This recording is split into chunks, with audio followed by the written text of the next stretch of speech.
Hi there, my name is Sean Deppner. I play Buck Waters in It's a Wonderful Knife, and you're watching Craving Something Scary.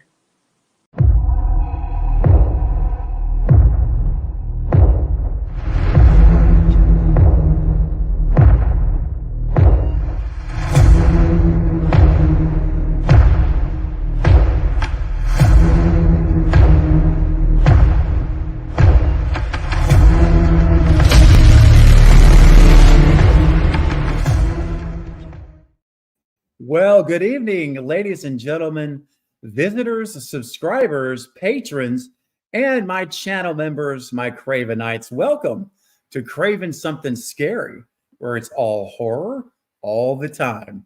Well, guys, tonight is a very special evening we've been looking forward to. I've been talking about it here on the channel for quite some time. We even had a watch party Wednesday night of The Jester so that everyone is fresh and up to speed on this great little movie that I really enjoy. It's a complex movie, a lot of layers. We'll get into that. And we're here. Time flies so fast. So, my guest will be joining us in just a moment. But before I bring her on, I want to say a blanket hello to the chat because of the sake of time. And we have my guest will be with us for about an hour. So we want to maximize our time, obviously. So rather than going name by name, just know I see you all here. I'm scrolling through the comments and I say hello to all of you that have left comment and all of you that are here who haven't left comments. Hello to you as well. And for those of you who are watching this tomorrow or next week on the replay, whenever it might be, welcome. Glad you are here. And it's going to be a special night. It's going to be a lot of fun. And so I'll tell you what, I'm really happy the strike ended, guys, for a couple of reasons. Number one, because all of our actor friends that are, this is their job. This is their profession, and they should be rightfully paid. And I'm so happy that number one, it got settled so that they can all get back to work. And number two, I'm super excited because now I can reach back out to cast members that I couldn't before. And that's what I did tonight with my guest. And I was so pleasantly thrilled when she accepted the invitation. All right. Now, I will say this. We will be accepting questions from you guys. You have direct access, which is a rare thing, guys, to ask a question for Lelia tonight. And so be sure you submit those in the live chat. Now, with the restriction of time plus my questions and the conversations that we'll be having, we won't get to every single question. All right. You guys know that, have been here before. It's not personal. It's just there's just not enough time. However, I will say this in closing. You do have an avenue if you would like to have that burning question that you want to ask her about the movie or her career or anything related to her, career and professional life, you can send in a super chat. And I promise you that super chats go ahead of everyone else. And I will make sure that we get those all addressed before the stream ends. You'll get a priority, okay? So that is an option for you. You don't have to do that, of course, but if you choose to, we'll get it covered. And you'll also be helping out the channel quite a bit as well. So it's a win-win for all involved. And I really appreciate that.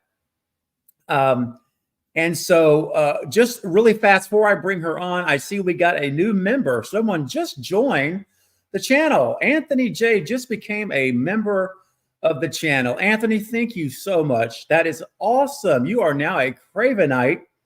And not only a subscriber, but you have stepped into the inner circle of the cult of Craven and are in the inner sanctum of the family. And so it's so nice to have you. I appreciate your support. Welcome. Enjoy the perks. I hope you enjoy the perks. And I look forward to seeing you at some member streams coming up that I'm going to be setting up. So welcome, Anthony. All right. So guys, without further ado, let's go ahead. Let's bring on my special guest tonight. You know her from The Jester, and she played one of the lead roles of Emma, one of the sisters in the movie. and we'll get into some of the specifics in a bit. But guys, please welcome, give a round of applause in the chat. Let's see some clapping emojis for my guest, Lelia Symington. Welcome, my friend. Hello. Thank Hi. you. You are welcome. Thank you for coming here tonight to share your time with all of us. It's an honor. And I can speak for not only myself, but my audience. Everyone is very excited that you're here, and we appreciate it. So nice. Thanks for having me. Sorry, my voice is like, it's on its way back, but it's not quite there yet. And this, I don't know if you know what this is, but that's just a cough drop. I need one of those. I wish I could just shove it through a spot. I'm getting over just so you know, a terrible cough. So there may be a moment. It is, and there may be a moment I have to just mute my mic and have a bout, but it'll be temporary. Fair. Me too. That's one of them. There's one of them. Speaking of it. Okay. So real quick, before we get into some of the questions I would like to ask you, we have a super chat that already has come through, and this is from one of my dear friends, amazing individual and content creator. We do a lot of streams together. Cool. It's my brother from the Lethal Collective, Knight from the Night Watch Zone. And Knight, my gosh, brother, sent in a $20 super chat. Nice. That is, wow. That is incredibly generous, man. Thank you for that. That's amazing. This is so sorry, guys. Knight says, to my brother, an amazing person, Steven, you rock. Oh man, you right back at you, bro. It says, Lelia, thank you for being here. The Jester was awesome. We enjoyed your performance. My question is, do you have a favorite scary movie? Ooh. And if you could be in a horror franchise, which would it be? Ooh, that's a good one. Okay. So scary movies, like they're kind of new. It's new territory for me because when I was younger, they really scared the crap out of me and I just couldn't do it. Now the world is scarier and scary movies are not so scary anymore.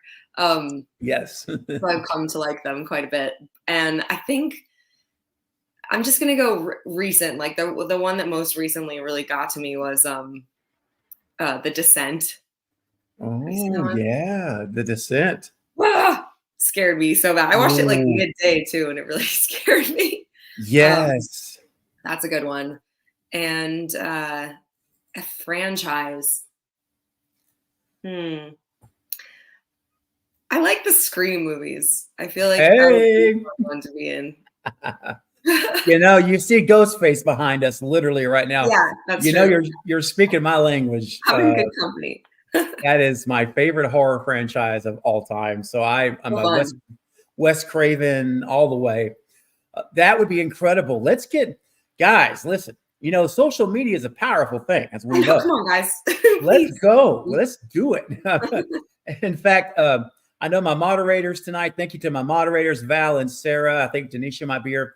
Thank you for modding the chat. But let's get her Instagram. Sorry. Let's get her Instagram up so we can everyone can follow. But let's make some noise. All right. Let's say, hey, here's who we want to see in Scream 7. That's 7, right. That's what we're on. Yeah.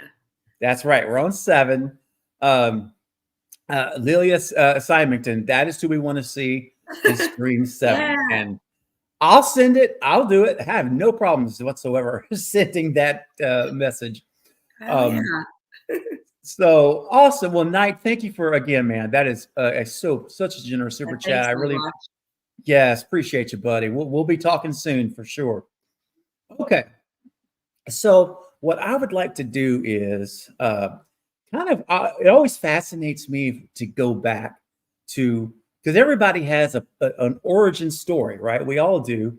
And what fascinates me is because, you know, acting and the business is so hard, right, to get into. It's such a niche career and competitive and all those, you know, adjectives. Yeah. So let me ask you, When did you, before we even get to Hollywood though, when did that passion first kind of show itself in you that you wanted to be an actor or a performer? Yeah. Gosh, I wanted to be an actor for my entire life. Like my whole family, we're all kind of artists. Okay. My dad went to film school. My mom majored in theater in college, and then went on to business school. And neither of them became professional actors. My dad for a bit, but then yeah, I sort of always kind of had the bug. And when I was 5, I did my first musical, and I just like I always loved performing. I just like needed it. I Mhm. wanted to sing. I wanted to be on stage, and so yeah, I started performing like as soon as I could talk, and then and then did a bunch of classes and plays and stuff all through school. I went to a performing arts high school in Cincinnati, and and then I went to theater college in New York Oh, at NYU. nice. Yeah, it was. Oh, NYU. Good Yeah, job. That's yeah, that's thank that's you. awesome. Wow. Thank you. Yeah, I was a double major. I majored in theater and history, and it was just like the Oh. best time. And I was in a Shakespeare repertory company then when I was in college, and then I came out to LA because honestly, I love theater so much, but I always knew that it was film for me. That's awesome. And then it was just a matter of you pursuing it, right? But you know what I love is that, there's and again, I don't have anyone in particular with the film industry, but like there are some people that have dreams. Like we all at some point have a dream of something. Right. But I think a lot of times what separates those who achieve those dreams is preparation, perseverance, Yeah. and not giving up, just not giving up. And Yeah. you did the right thing. Like you got professional, I mean not professional, formal is the word I'm looking for.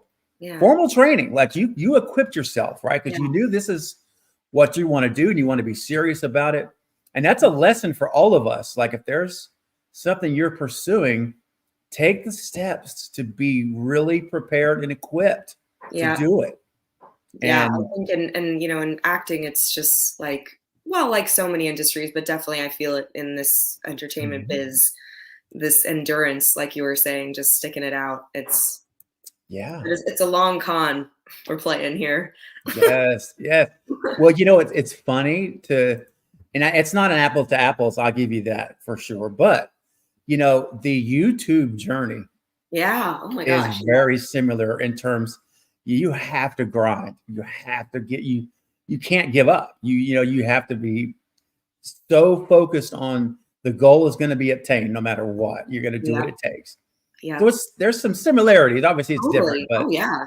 but that's awesome stuff. And I love that. And I love to see when people take accountability and responsibility to be prepared Yeah. for what they want to do in life.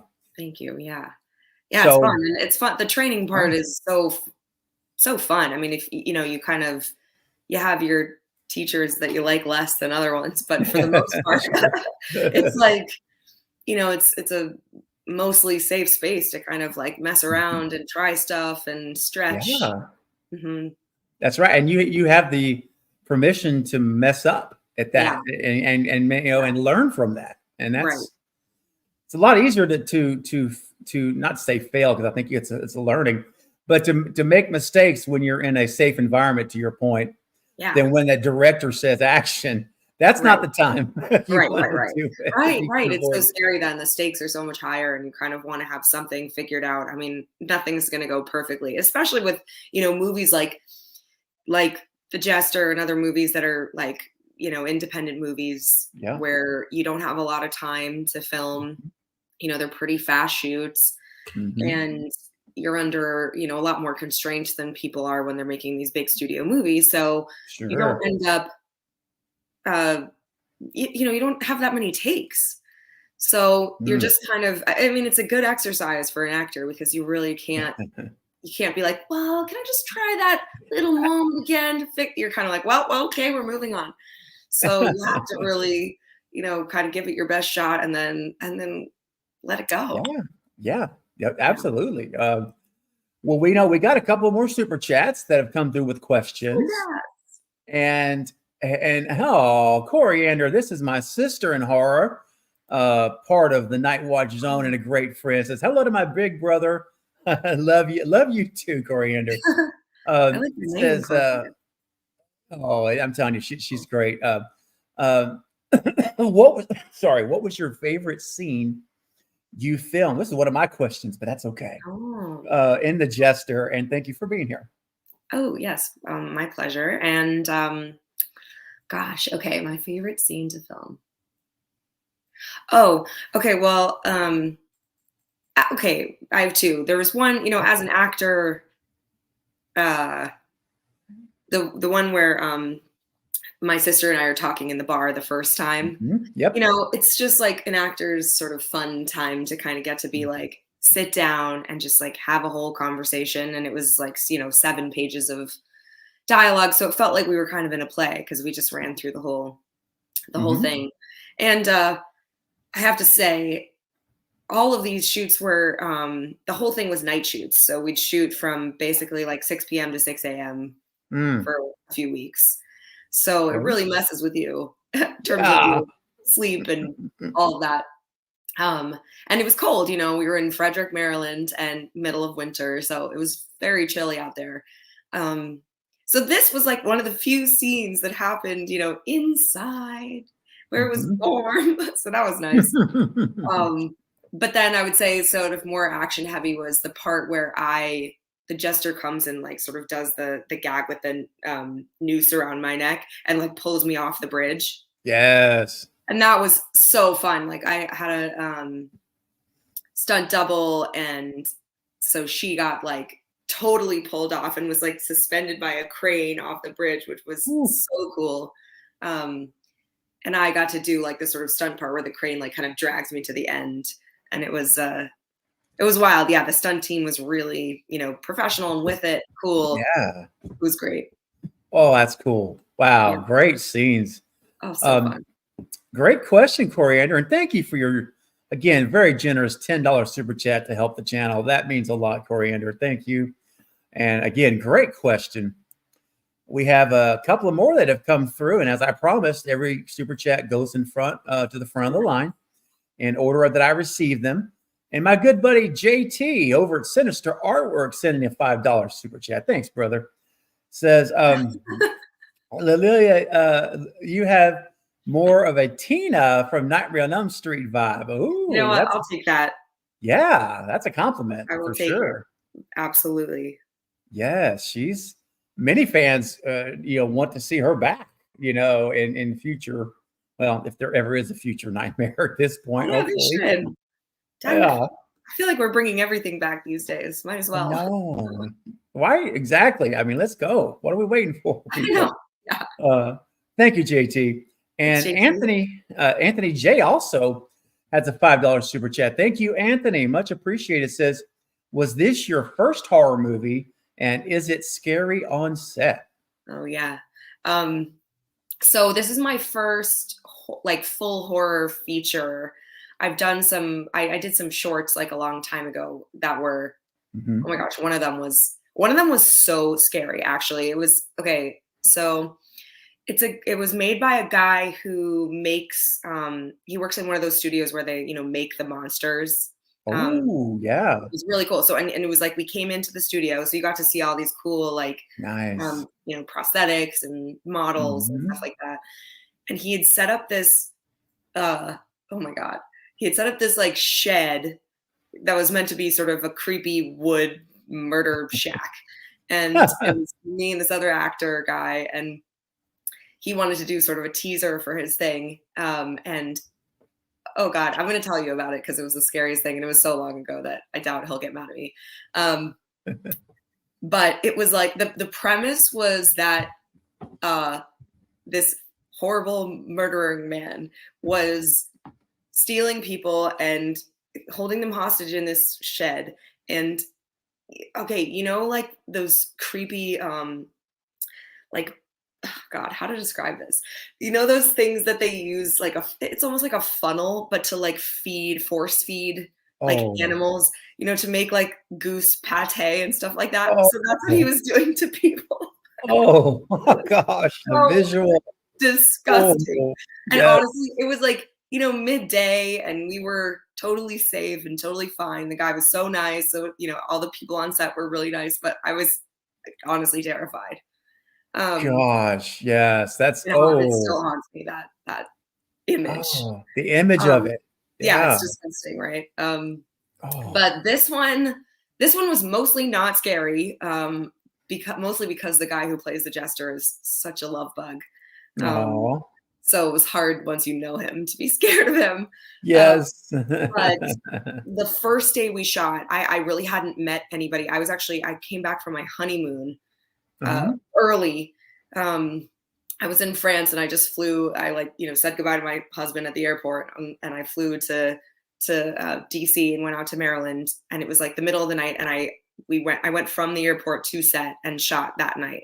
So it was like I kind of hadn't met anybody yet, just got thrown in. Oh and man. we were shooting at that place that I don't know if you remember the like carnival from yeah, where the sister goes, and it's like we're in the woods and stuff. Yes, and I was screaming at her the entire time. And like, what horrible, we're going to get to that, man. Like, these friends of hers, come on, man. But we'll get to that. But yes. Friends, I know. And because I was never really filming with them. So I watched that whole thing for the first time when I saw the movie, and I was like, oh my God. I know. But yeah, we were in that, and in our little holding area for that part of the shoot was they have these structures all year round for that amazing carnival that they have there. And one of them was this like satanic church temple. So they were holding us in this room, and he's like, oh yeah, you can sit over there. So I go and sit, and I look next to me, and there's like this hooded figure. I was like, what the fuck? And I like turn on my flashlight, and it's just like a creepy like part of the set. Like, and then I looked around, and they're just like all over, these like creepy hooded like satanic monks. I was like, oh my God, please don't kill me. And you haven't met these, like, you're just literally getting there from the airport. I really hope I'm safe. Oh my gosh, that's terrifying. Honestly, that is. That's scary. Good question, Anthony. Wow. That is a great question. Wow, that is a good one, Anthony. Thank you for your super chat, my friend. And real quick, Knight from the Night Watch Zone, just wanted to say thank you for answering his question. My pleasure. All right. Okay. So kind of getting back a little bit. And you mentioned like you knew acting was the thing. Now, and I know you mentioned Shakespeare, obviously in school and things like that. Now, did you always was the film business the ultimate goal always? Or were you thinking theater, like Broadway, professional theater was going to be your path? Or were you just open to anything at that point? Like whatever comes open? Yeah. I mean, I sort of remain open to anything, but I did know kind of from right away. My sister is a like writer director, and she used to make these movies with and put me in them when I was like 8. And she was 11. She's like, come on, like put this costume on, let's do something. That's awesome. And I realized even then that I was just like this, I don't know, the medium of film just makes a lot of sense to me. I like the subtleties. I like that you can do a lot with your eyeballs and your face, and the whole, I don't know. Yeah, I think like, I also think it's a certain kind of physical presence that certain people have in theater versus film. And I feel like I can just do more and sort of express a little better on the camera. Yeah, that's great. And I think, and I know, again, this isn't my field, so keep me honest if I'm wrong on this. But I also my impression is, with film and when you're dealing with directors and writers, and there's sometimes a little more room for improv or maybe a little more wiggle room in the content versus a play that's very, like, if you're doing a classic. Yeah, you really can't go off book for that. Right. You got to be. So, And that's, that again, if that's your thing, it's it's nothing wrong with that. But I would think the draw of film is, to your point, it also gives you that a little bit extra to work some of your own talent outside of just the ability to bring it to life. Yeah. But the additional things you can throw away, a little sauce, a little salt. Yeah, pepper. yeah. You can kind of play around, especially if you have some cool actors to work with and directors who are like, okay, we got that. We got the thing that's basically on the paper. What if we got a little weird with it? I'm like, I love the part where it's just like, okay, we did that. Now let's try something wild. Yeah. Love it. Yeah, I love it. And then one last question about kind of what's brought you here. Then we're going to dive into the Jester and focus the rest of the part there. Do you feel like, or what do you feel maybe are some of the keys? Not that there's a magic pill, because we know better than that, but is some of the keys to your success so far as you've seen your career evolve from shorts and different roles, doing some TV, doing some movies, doing a video game, and then now here you are at the Jester, which could be what I believe is going to be the springboard for a lot of things for you. I really believe that. And so any keys to your success? I know we talked about the perseverance, all those things earlier, and maybe that's it. And that may be enough. But anyway, I'll quit talking. Anything else? No, that's great. It's a great question. I mean, I think that, yes, like you said, like we said before, endurance. I mean, I think there's so many times that personally, I have been like, man, do I just suck, or should I just stop trying, because God, it's so hard. And then, things like the pandemic and the strike, all these things that are sort of like setback, kind of like putting your feet in the mud kind of thing. But I keep thinking about, I'm always looking around. I'm like, is there anything that I might like doing better than this? Is there anything else that could make me happy? Because if there is, like, I'll do it, because this is hard. But but I imagine right, like, I think about it and it's just like emphatically no. I mean, I love this so much, and being on set, even in the sort of worst movies I've ever, been a part of, that I still have this sense that this is what I should be doing. And honestly, I mean, another thing that I can take no credit for is that just like the people you surround yourself with. I have this huge, support system. My parents are really supportive, and my sister is in this business, my brother is in music, my husband is an actor too, and we just like totally get it for each other, and we're always like sort of lifting each other up and pushing forward. And it's that, I mean, I am amazed that people are able to come to any success without that. That's a very good point, and that's wonderful to have such a nice structure in the family. That's so great. And it's interesting. Now, just a quick question on your sister. Has she made some films that we may or may not know, or we may know about? Anything you can share that she's done that? Just curious. So she's working on a horror movie right now, but it's like in development, so nothing has come out there yet. She made this feature called Brute Force, BRUT. It's sort of a wine pun, because it's like this neo-noir thriller that takes place in wine country in California, and it's I play the lead in it, and it's a really cool movie.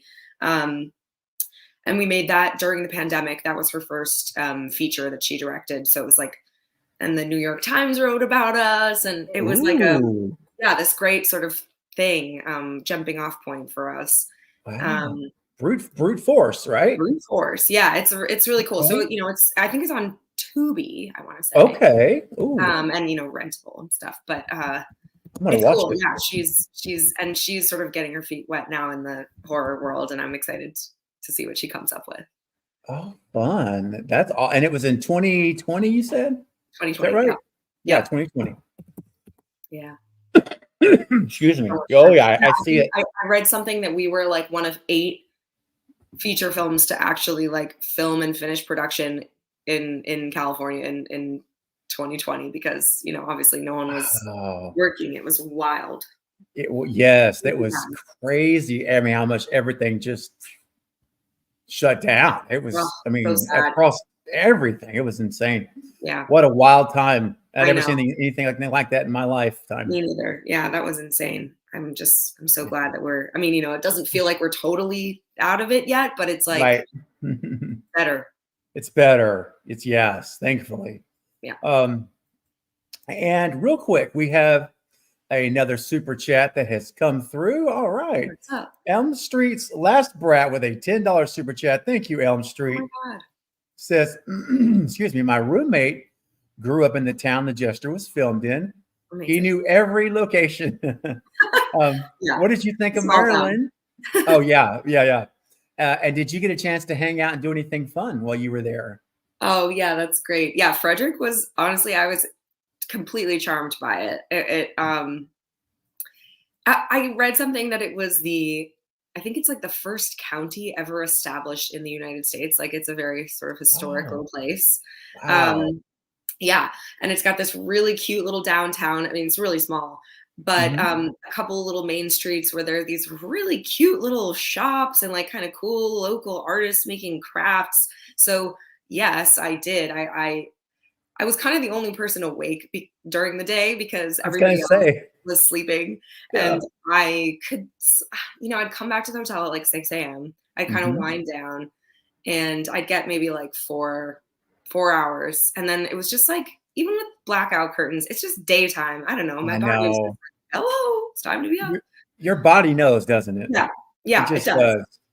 does. So I would just get up and kind of go roam around. So I like walked into all the shops and tried these restaurants and like roamed Oh, around, and it was, you know, deep fall when like fall to winter when we were there, and it was just gorgeous, like all the leaves changing colors, and it's a really oh, sweet little town. I recommend it for that's sure. cool. And kind of, I know we're about to jump into the Jester, but while we're on this subject, um, were pretty much all of the interior shots on location, or what would you say the percentage of like a sound stage to practical location? No soundstage, all So it practical. really all of it.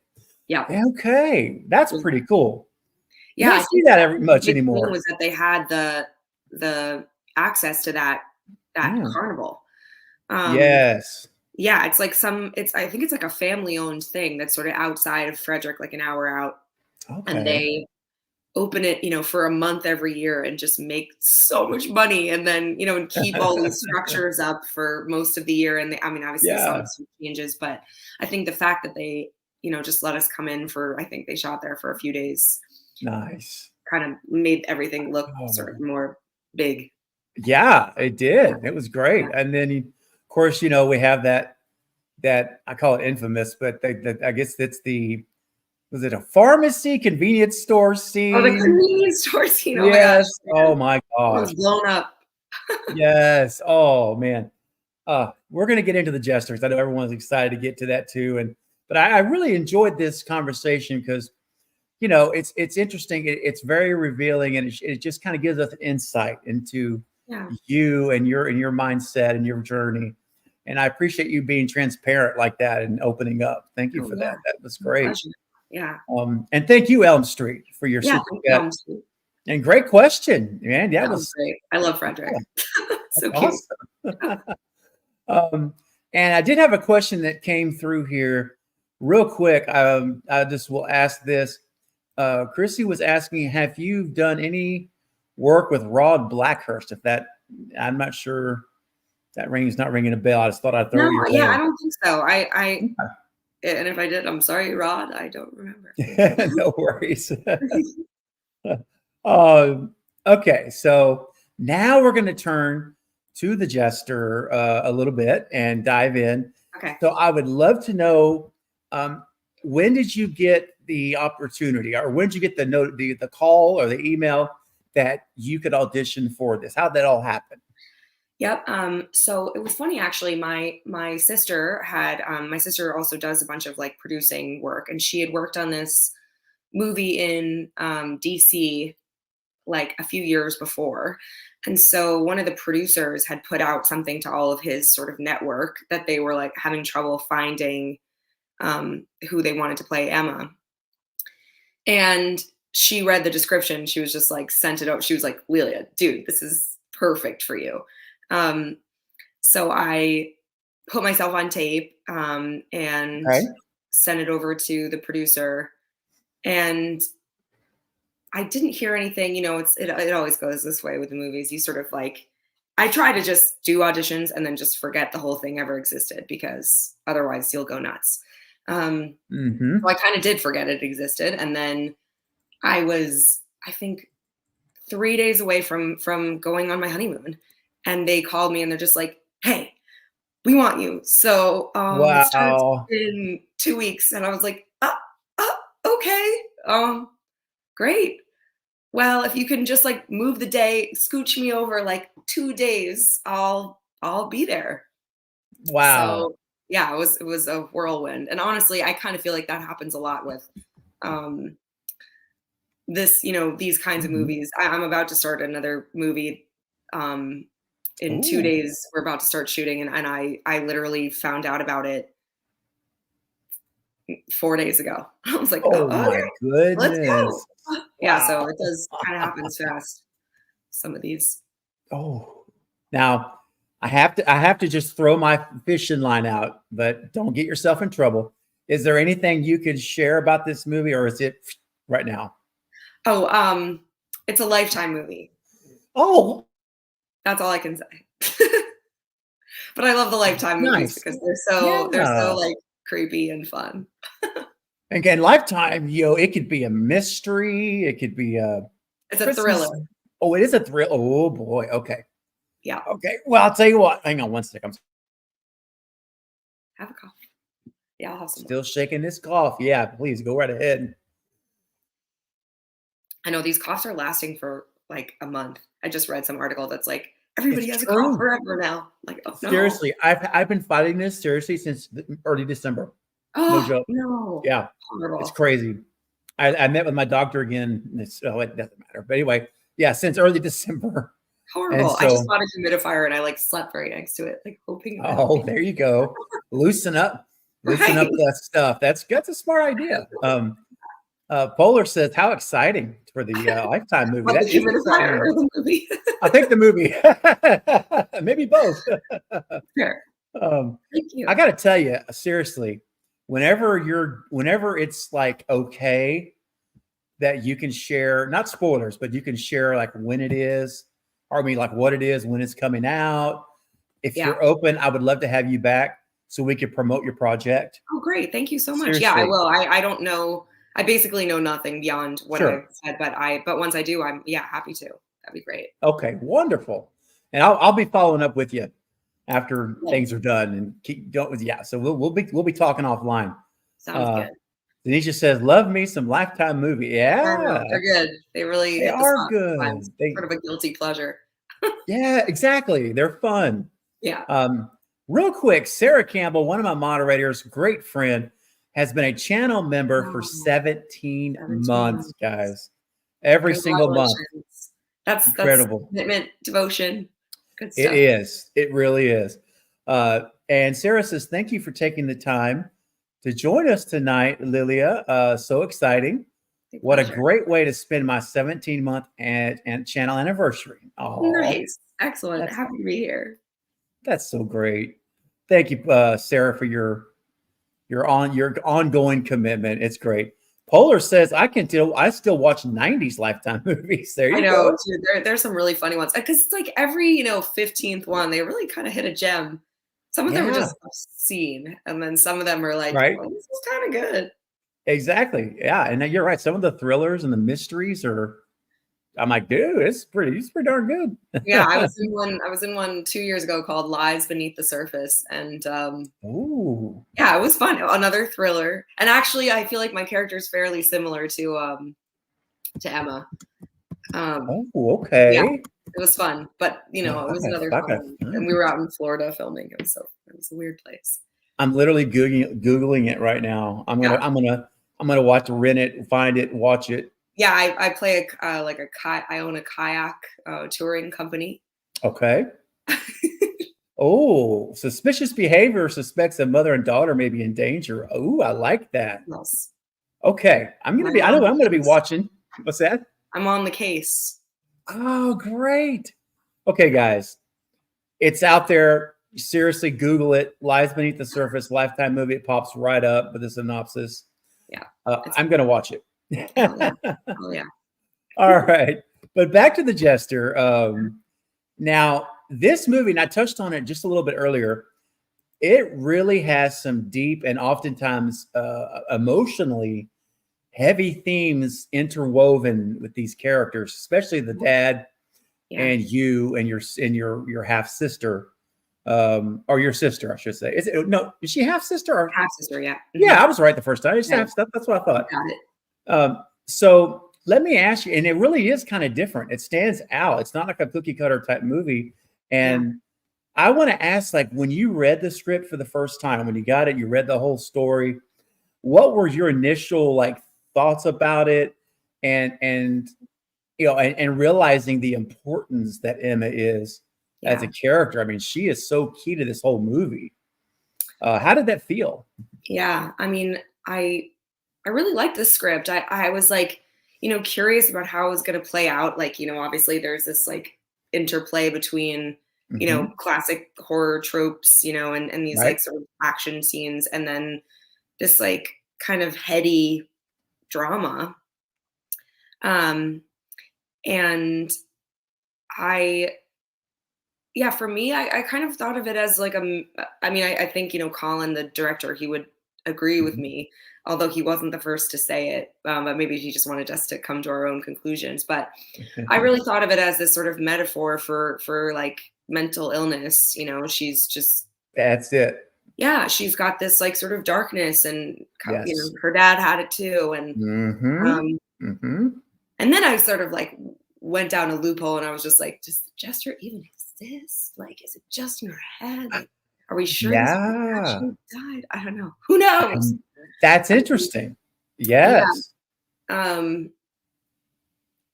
So like, because we see people die, but we don't see, sort of, but we don't really see like the fallout. Like, except that Liam is not there at the end. In the last scene when she goes to visit, he's not there, and you're like, well, he could just like be in the bathroom. That's true. Yeah, you're right. He wasn't there. Yeah. But he could, Well, that's interesting, because I thought the same thing. It's so cool you bring that up, because we watched it. I'd already seen it already, and we watched it again this week. Nice.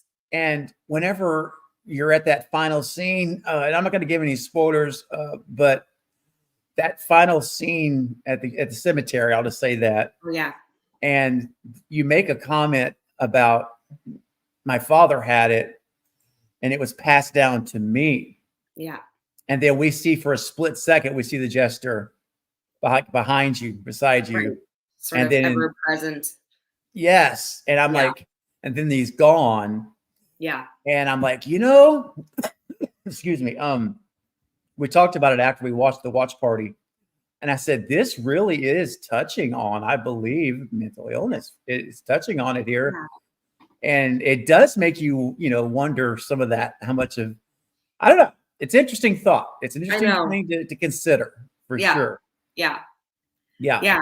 I really, felt it was sort of just like a study into somebody who's like, really traumatized by this like abandonment. And then dealing with her own like chemical, imbalances maybe, or just like, it was cool. I also got to say, like, as a female person, it was like getting this call about the horror movie and then reading through it and being like, oh, not only is there no nudity in this, but there is we don't even talk about boys. No. And I like talking about boys, but it was just like kind of awesome. Yep. That, especially also because it was written by a guy, Colin, who's a very sweet, good guy. Yeah. It's just like, yeah, this sort of triumphant, kind of scary but triumphant tale of these two sisters, wherein like boys and the antics of boys are not discussed, and it was refreshing, I have to say. Yeah, it did not, it didn't fall into that trope that you so typically see in horror, slasher, horror kind of movies. Right. And yeah, that's a great point. I never stopped to really think about that, but that's a great observation. It's very true, and it was powerful. And like, I'm just curious when you see your, what some of your dialogue is so powerful with everybody, with your father, even post mortem, everything that's going on.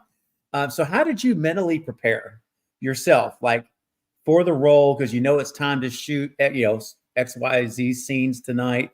Do you have a method that you'd use to kind of get away from you and become Emma? Is there a way you do that?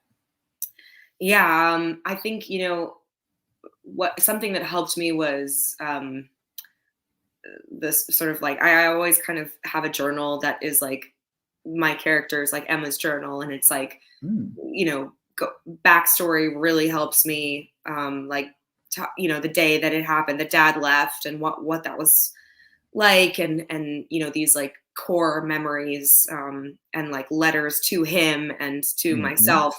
Those, like, the kind of writing stuff really helps me. Okay. And then, I'm not naturally an angry person, but Emma's pretty angry. Yes. But it is sort of like fun. I think a lot of us can relate to like being mad at our dads in some capacity, and also loving them and being mad at them at the same time. And I think, it felt kind of cathartic to like explore, to be angry, for once. Yes. A person who doesn't usually express that much. So, and honestly, being freaking freezing helped too, because I was mad. Oh, man. So cold the whole time. But yeah. And everybody's nice, really nice. I think, for me, it's like I love, especially when you're the lead in a movie, it's like you kind of have to, you don't have to, but it makes it better for everybody else when you can, introduce yourself to everybody on set and sort of take the time to like get, know everybody's name and have them, chats with everybody, so that everybody feels like they're sort of seen and you're all kind of a family, and definitely, and they're appreciated.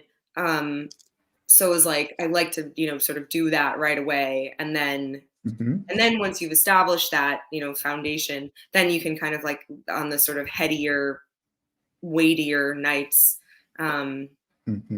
you can kind of hang back and like do a little less. I kind of need to like sort of withdraw a bit and like not be chatty and not be kind of like my peppy self, because it helps me kind of, float into the character. Yes. And that's what I was wondering. Like, is there a point where you have to just kind of get away from people? You have to just totally get into the mindset of Emma and not yourself anymore. Yeah. And it's actually, I think something that's really nice. I don't know if anybody else here is an actor, but the makeup chair is a very sort of peaceful place, because you can't really talk. Sometimes the makeup people, you're end up being really good friends with them because you spend a whole lot of time with them. It's like the first person you see in the morning. Yeah.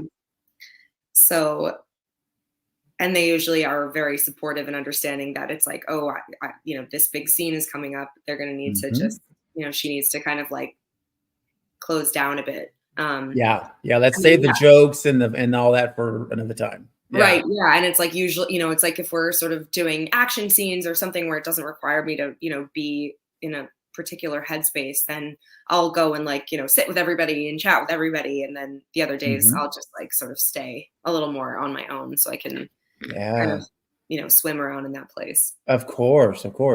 Yeah. And JJ, real quick, is sending a $2 super chat. Thanks, JJ. Always good to see you, man. And JJ was asking, when did you actually start your acting career? Do you remember your very first paid acting role? Yeah, I do actually. So in college, I was in New York and I got this job, investigation discovery, Discovery ID, that channel. Yeah, yeah. Yeah. So Mhm. I play this like, who was I like had an affair with the pastor and then like we murdered people. Oh, I don't know. It's like, oh man. yeah, Okay. it was wild. Like, Wow. yeah, and I was like this. I started out as this sort of like very, pious church lady. Mhm, mhm. It was fun. That was a fun one. That That was my sounds first job. fun. Yeah, That's it was. awesome. Wow. Yeah, that's cool. That's cool. JJ, thanks for the question and the super Thanks, chat. AJ. Yeah, man, much appreciated. Um, okay. So I have to say, I really like Matt Servito. Yeah. He's been in a lot of stuff, in different character roles. Did you get to spend a lot of time with him on set? I know, look, his role's kind of sporadic, limited a Yeah. little bit more. Just was Yeah. curious if you ever had got to spend any time with him on set or off set and Oh how yeah. that worked. Yeah. Yeah. He was on set for a few days. And he such a nice guy. Like we had a lovely time. He was very like, wanted to get to know everybody, wanted to rehearse, which I always really appreciate, especially if there's like a lot Yeah. of, sort of moving parts and visual effects that you're like, I have to be here and this happens and here when this happens. And Mhm. so he was, really great for that. And just like such a sweet guy. He was very like, validating and like Nice. saying nice things and very sort of like, very like fun dad energy. Oh, nice. Yeah. Oh, He's cool. that's He's a really cool. cool guy. Yeah. Oh, I just had to ask because Oh yeah. He's the best. Yeah. oh, very nice. Um, now, guys, we're starting to. It's so crazy how fast time Oh flies. my We're God, at yeah, that's right. 50, Jeez. 54 minutes already. That's how fast Wow. it goes. So what I'm going to say is we're going to, because we want to be respectful of Lelia's time, and we don't want to overextend her stay because we want her to come back. We want it to be a good experience. So we'll go for maybe another, maybe 10 minutes. Is that okay? That'd be all right? Okay, Yeah. 10 minutes. So if you have any burning questions, I would encourage you, sorry guys, I would encourage you to send a super chat because our time now is really, we're in crunch time. I will get to others that I can get to, I promise, but for sure, that's the best thing now at this point for you because it's, we're running out of time. And so, but we're going to end on time. So let's see here. I had some other questions and some fun questions that I have to, you've already answered one of them about your favorite scenes, and that was great. Oh yeah. But I want to ask you this one, maybe kind of flip it over and say, what would you say was the most difficult or challenging part in making this film? Yeah. Yeah, the night that we shot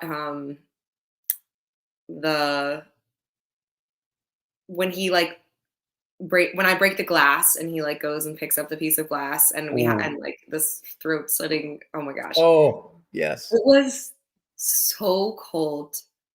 I thought I was gonna die. And then also like you just have to get like sprayed with a bunch of blood. Which is honestly usually kind of funny and like sort of not bad, but it was extremely chilly. And everything, like you said, practical location. So we're just Yeah. like out, and luckily for us, Frederick was both very kind and also largely empty. So there wasn't a lot of traffic, Yeah. especially not at 3 a.m. Yes. Yeah, that was hard. I mean, honestly, the convenience store scene was hard because Mhm. there were so many like practical effects that we had to do, and like the sort of blocking of like, now I'm behind, now he's behind, now I run through here, and Yes. this and the Mhm. handcuffs, and That's that right. like I sort of do this big fall And yeah, it was a lot of moving parts, and like the two cops who I thought were so great, they just came in for the day, so they were sort of like getting their bearings. But they just came in and were such stars. Which honestly, you never know, because day players, it's like you sometimes you never know what you're gonna get. Sometimes they're pretty kooky. Right. Yes. And sometimes they're like so with it and like make everything so much better. And these guys were such pros. It was so cool. So yeah, that was hard. Just like all the moving parts, all the blocking, and it's a pretty small little convenience store. So it was like we had our whole set in there. It was wild. And the cameras. I mean, I can imagine all that. The lights, there are ladders. There's video village. It's just like there's something going on. Although they did have these. Frederick has these like amazing ice cream sandwiches. Really? Oh. And they were in I like had found them, earlier at some ice cream shop, and I was like, oh my God, you guys, these are the most amazing things. And the convenience store was selling them, and I was like, oh my God, ice cream sandwiches for everyone. That's awesome. Small you remember the brand? You probably don't remember the brand. Yeah, no, I don't. Oh, they were so good though. You know what? Like churro flavored one. Oh my God, it was so good. Oh my gosh. I was just thinking, like, I know this is silly, but sometimes it's fun to do things like this. Like, being that was practical. Yeah. It would be not hard to find the name of that convenience store in that town easily. No, I went back for the premiere, and I drove by the convenience store. I mean, it's definitely still there. Everything is very easy to find in French. Yes. You could probably even call and see about trying to get through the manufacturer. Yeah, seriously. I like an ice cream sandwich too. Polar. But these ones were like next level. So wow. Good. Oh, that's awesome. All right. A couple more questions, guys, and then we're going to call it a stream. Chrissy has a question that I like this question. What do you think is the best kill in the movie? Ooh, that's good.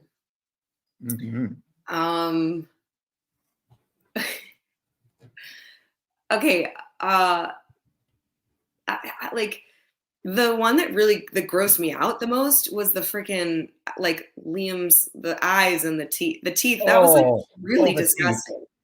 It was so awful. Like and just like the idea of like now he just is a toothless creature.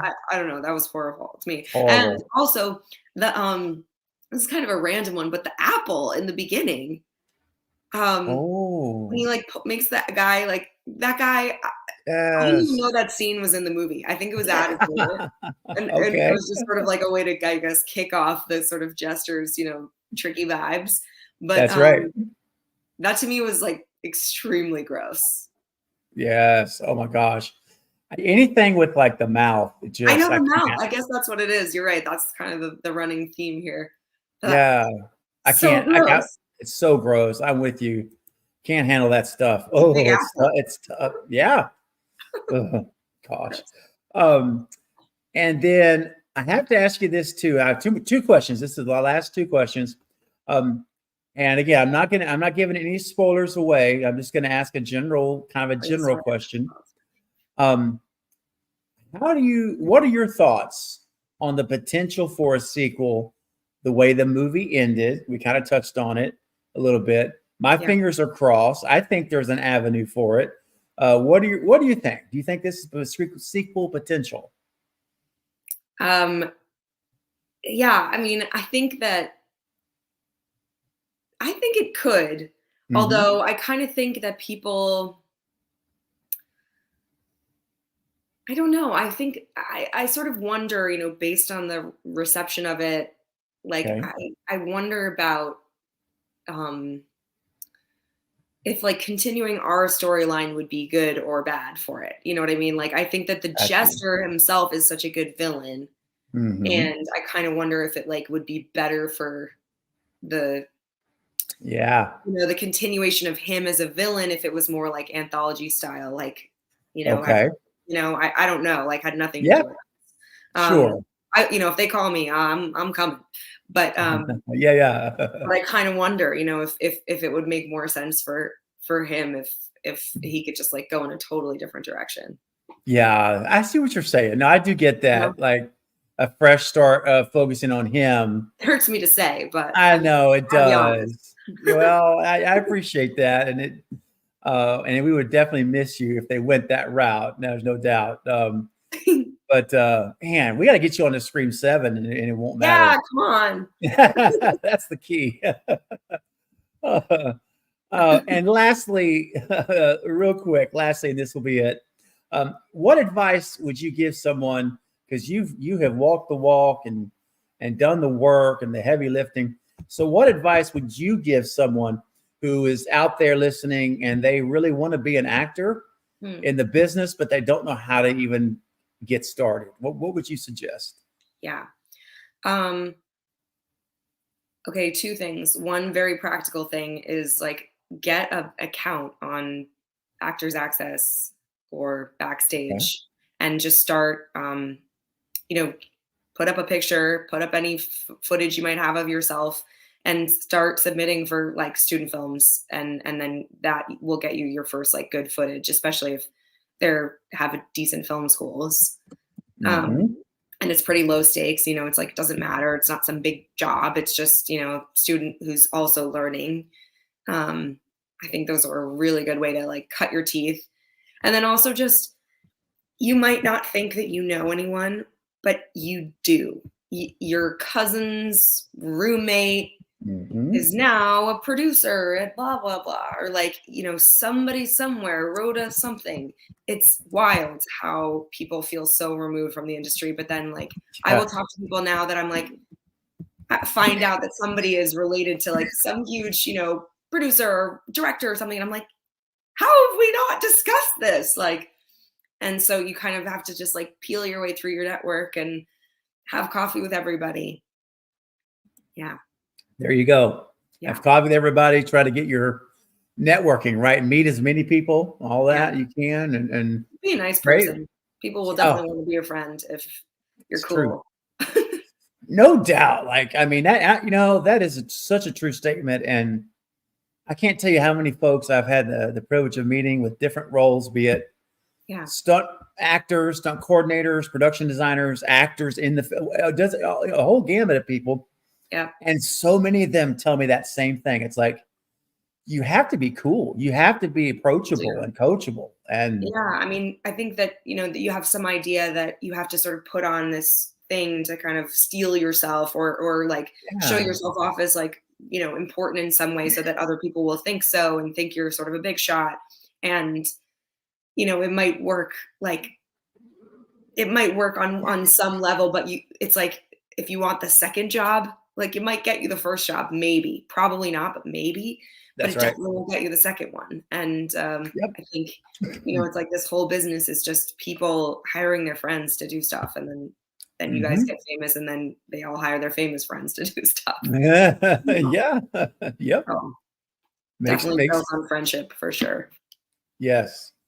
Totally makes sense. And that's great advice. So guys, take that to heart. If you're out there and you're, desiring to be in the business, she's laid out a great plan and way to get that potentially going for you. So that's wonderful. Well, guys, we're going to say good night to our guest, and we want to be respectful of her time, and I will meet you backstage. So you just hang tight. I'll meet you back there where we started. 1 second, please. I'm sorry. Wow. And I'm back. And thank you, everyone, seriously, for showing up tonight. Thank you so much. It was so nice to meet all of you. Thanks so much for coming and listening. Yes, you were amazing, by the way. Absolute joy having you. And thank you all for your super chats, your great questions, and your memberships, anniversaries, all those things I appreciate. And listen, guys, I'll be chatting with her offline about an idea. So stay tuned. We'll see what happens. But in the meantime, we're going to say goodnight. Again, Leila, I'll meet you backstage. For everyone else, though, you have a great rest of your night. Don't forget, just real quick, tomorrow I know it's a weird time, but he lives in London, so there's a big 6-hour time difference. But 2 p.m. Central tomorrow, I'll have Alan Gilmore, who's the production designer of Cobweb, Crawl, and The Pope's Exorcist on the show. So we're going to be talking about a lot of his films, and don't miss it. It's going to be a lot of fun. 2 p.m. Central tomorrow. All right. But in the meantime, this was a great night. Thank you again so much. This was wonderful. Much appreciated. All right. All right. Bye, guys. See you soon. Good night. Hey, you have been watching Craving Something Scary. This is Lee Waddell, the original Ghostface, thanking you for stopping by and checking it out.